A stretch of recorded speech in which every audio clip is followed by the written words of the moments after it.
At the end of Sphinx and the Cursed Mummy, there are many cliffhangers we want to see answered. The mummy knocks over the final canopic vase needed to make him whole, and we don't see the prince return to his human form.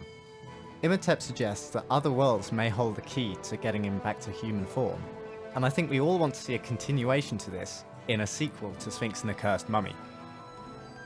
THQ Nordic have announced a digital showcase to celebrate their 10th anniversary.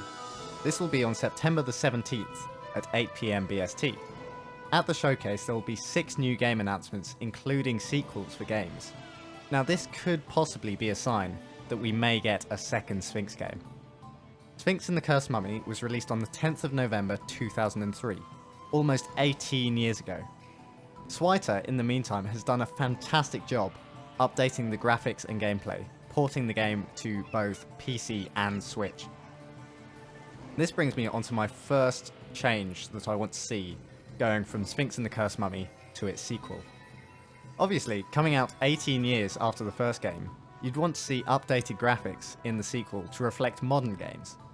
The textures in the first game are good for such an old game, however they really do need updating. The graphics aren't the only thing that needs updating. A common problem that people talk about with Sphinx and the Cursed Mummy is actually the saving system. Many people say the save points are too spread out and very punishing on newer players, and for the most part I would agree with this, especially in the early game where there are little health drops and it's very easy to lose health quickly. It can really put some people off playing the game in the first half an hour to an hour of playing it, especially since dying will send you back to the last place you saved at. And if you've just started the game, you may not have reached the first save point. If you put in all that effort and die, and it sends you back to the start, most people are just going to turn off the game.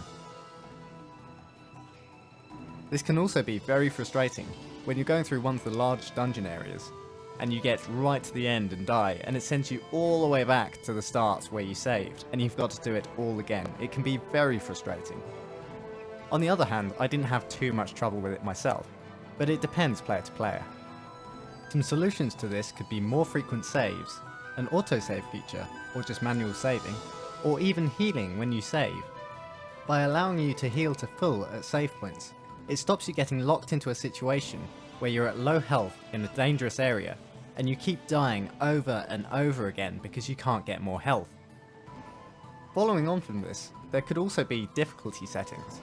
These could adjust enemy health or enemy damage, and for newer players it can make the game a lot more enjoyable. But for more advanced players, you can actually make more of a challenge in the game. For me personally, after playing the game for quite some time, a harder difficulty would be very much appreciated.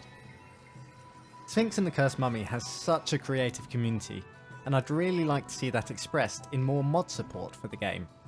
By allowing people to create their own mods, it makes the game more enjoyable for some, and also adds extra replayability to the game.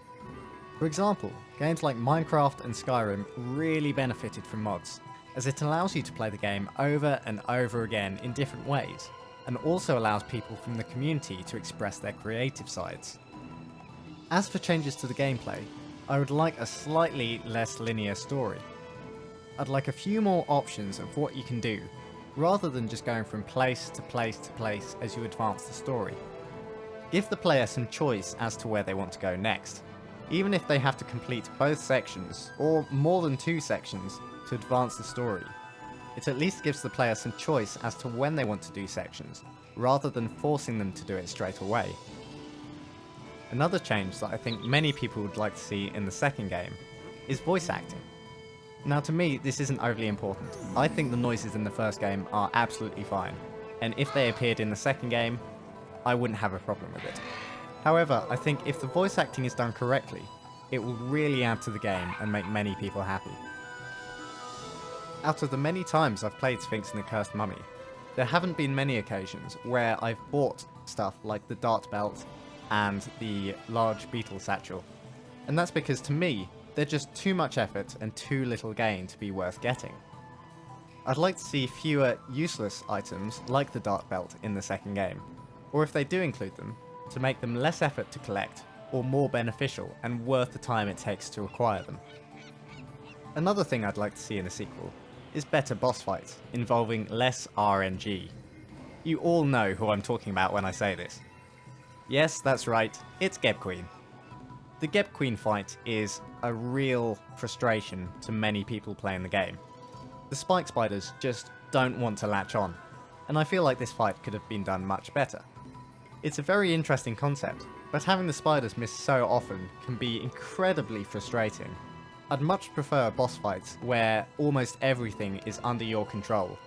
If you die, it should be completely your own fault, rather than the fault of a couple of spiders who can't do their job properly. Not only do I think the boss fights can be improved, but also a very specific mummy ability which is only used once, and that's the ghost mummy ability. You use it once to get past one set of spikes and then never see it again. I feel like it's such a cool ability, and it's very exciting when it happens to you the first time, but immediately so disappointing when you realise that's the only time you use it. In addition to this, there could be more or different abilities used in the second game for the mummy, but you don't want too many that it becomes too confusing to use all of them. For the most part, I just don't want to use an ability once and then never use it again. It would be nice to use each ability a number of times and get familiar with it, so you can use it in creative ways. Let's move on to some of the things I'd like to keep the same from the first game to the second game. Primarily out of these, I'd love for the amazing music from the first game to be transferred to the second game. Not just copy and pasted over, but the same style of music, updated for the sequel. When I'm speedrunning Sphinx and the Cursed Mummy, I'm always jamming along to the music as I'm going through it, and for me it's a massive part of the game. As much as I would love the original music in the sequel, it would be quite disappointing to hear. In terms of the mummy puzzle sections, I've really got nothing to complain about, apart from the third mummy section. This is an alright puzzle section, it's just, to me, quite long and dull. Hanging on those beams all the way around probably wasn't the best idea.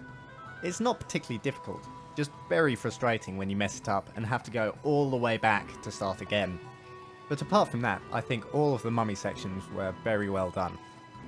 Following on from that, I think the balance and the timing between doing the Sphinx sections and doing the mummy sections were done incredibly well.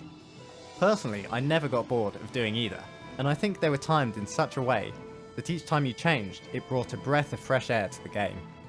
If they could bring that balance into the sequel, that would be fantastic. And of course, we would love to see some of the old characters and locations updated in the sequel. There's nothing quite like nostalgia and references to a beloved game. Of course, we'd all love to see some new characters, and a larger variety of locations, such as Sakara and Ikaria, which were cut from the game originally, but added back in the Shadow of Set mod. In Sphinx and the Cursed Mummy, there are primarily three different types of area: desert, town, and dungeon. By adding locations such as jungle, swamp, underwater areas, maybe even something in the sky, it can really spice up the game, and I'd love to see it. Following on from this, I'd love to see more water creatures.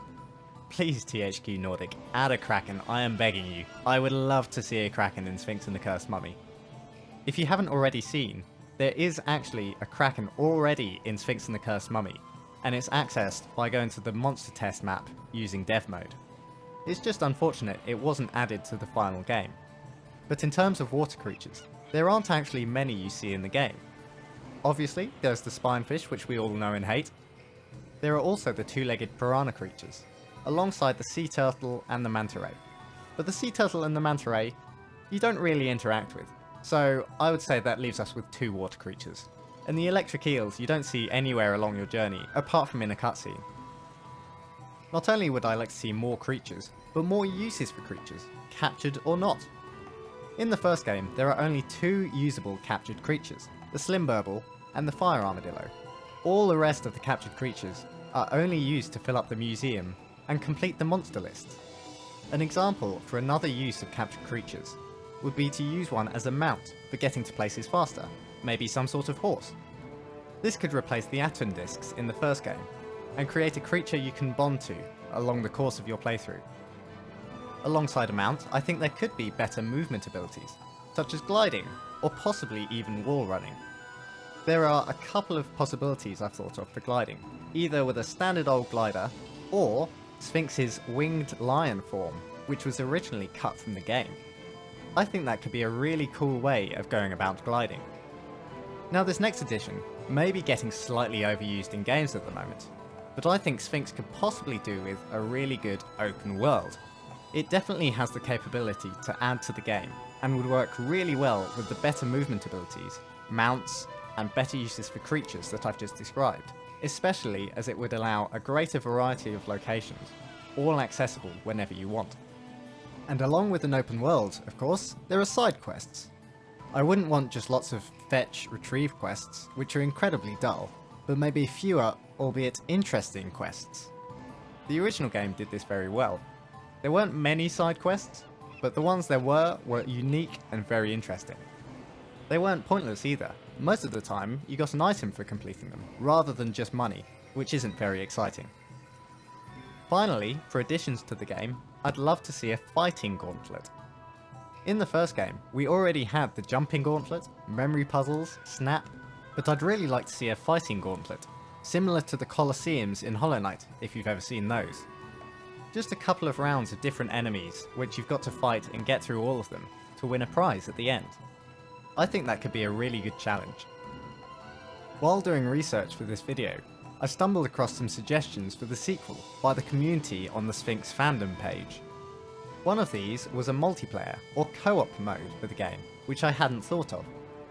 It might work really well if one person plays as Sphinx and the other plays as the mummy. Or you could have Sphinx going around on his own, with Nefertiti and the mummy doing the co-op puzzle sections together. Further to this, the community also wanted to see a lock-on system or some sort of combat update to Sphinx. Personally, I'm not sure about this. I think lock-on could make the combat better, and the combat could do with an update, but I also quite like having to manually aim the sword. For me, it makes the combat flow better. These are of course my own opinions, and obviously, being able to fit these all into a really good, well-balanced game is incredibly tough, so I don't expect it to happen. But, if many of these ideas are included, if there is a sequel, I would be incredibly happy. Please let me know anything else you'd like to see in a Sphinx and the Cursed Mummy sequel. Do you agree or do you disagree with my ideas? And is there anything you'd change about what I said? Let me know. I'd greatly appreciate it if you'd consider liking the video and sharing it with other people who'd be interested. You could also subscribe to my channel for more Sphinx and the Cursed Mummy videos. Further to this, I also stream on Twitch, at twitch.tv/TheAbysmalKraken. Currently, I'm streaming every weekday, but this will change, so I'd suggest checking the schedule page on my Twitch channel. I play a variety of games, and sometimes do Sphinx speedruns, so it would be great to see you there. I'm TheAbysmalKraken, thanks for watching.